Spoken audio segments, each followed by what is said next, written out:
తెలంగాణ తల్లి రూపురేఖల్ని మార్చడం దురదృష్టకరమన్నారు ఎమ్మెల్సీ కల్వకుంట్ల కవిత. రేవంత్ రెడ్డి చేస్తున్న ఈ చర్య వల్ల తెలంగాణ తల్లి కన్నీళ్లు పెడుతోందన్నారు.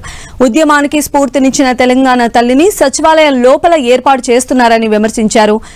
అవసరం లేకపోయినా రాజీవ్ గాంధీ విగ్రహాన్ని సచివాలయం బయట ఏర్పాటు చేశారని మండిపడ్డారు. కాంగ్రెస్ అధికారంలోకి వచ్చాక తెలంగాణ తల్లి నుంచి బతుకమ్మను సైతం దూరం చేశారని ఆరోపించారు.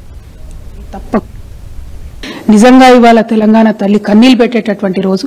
వందలాది మంది బిడ్డలను కోల్పోయినటువంటి తెలంగాణ తల్లి ఇవాళ జరుగుతున్నటువంటి ఈ చర్యతోని తప్పకుండా కన్నీళ్లు పెడుతుంది, బాధపడుతుంది. ఇవాళ మీరు గమనించవచ్చు, సెక్రటేరియట్ లో రహదారిలో తెలంగాణ తల్లిని ఘనంగా నిలపాలనుకున్నారు కేసీఆర్ గారు. ఎందుకంటే 10 మంది ఆ తల్లిని చూస్తే స్ఫూర్తి పొందుతారు. కానీ ఇవాళ సెక్రటేరియట్ రహదారులనేమో రాజీవ్ గాంధీని పెట్టి తెలంగాణ తల్లినేమో చెరసాల లోపల సెక్రటేరియట్ లోపల పెట్టినటువంటి ప్రయత్నం రేవంత్ రెడ్డి గారు చేస్తున్నారు. ఒకవేళ ఒక సామాన్య మహిళ తెలంగాణ తల్లికి 2 పువ్వులు పెడదాం అనుకుంటే పోనిస్తారా సెక్రటేరియట్ లోపలికి? అంటే రాజీవ్ గాంధీ ఏమో రహదారిలో ఉండాలా, తెలంగాణ తల్లి ఏమో చెరసాలలో ఉండాలి. ఇది ఈ ప్రభుత్వం చేస్తున్నటువంటి ప్రయత్నం.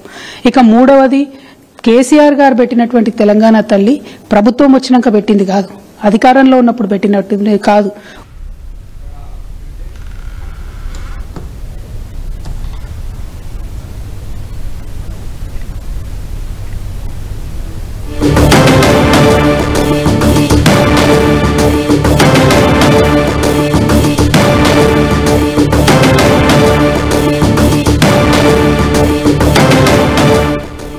సో కాంగ్రెస్ ప్రభుత్వ తీరుపైన ఎమ్మెల్సీ కల్వకుంట్ల కవిత స్పందించారు. తెలంగాణ తల్లి రూపురేఖల్ని మార్చడం దురదృష్టకరమని ఆవిడ వ్యాఖ్యానించారు.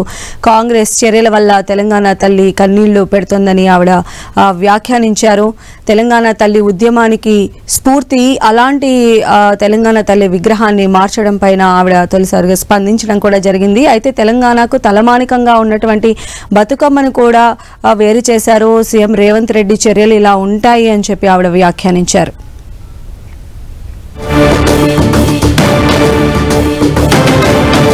సో తెలంగాణలో తెలంగాణ తల్లి రూపం మార్పు అనేది అటు బీఆర్ఎస్ ఇటు కాంగ్రెస్ పార్టీ మధ్య మాటల యుద్ధానికి దారితీస్తోంది. ఈ నేపథ్యంలోనే ఈరోజు విగ్రహావిష్కరణ చేయబోతూ ఉన్నారు తెలంగాణ సీఎం రేవంత్ రెడ్డి.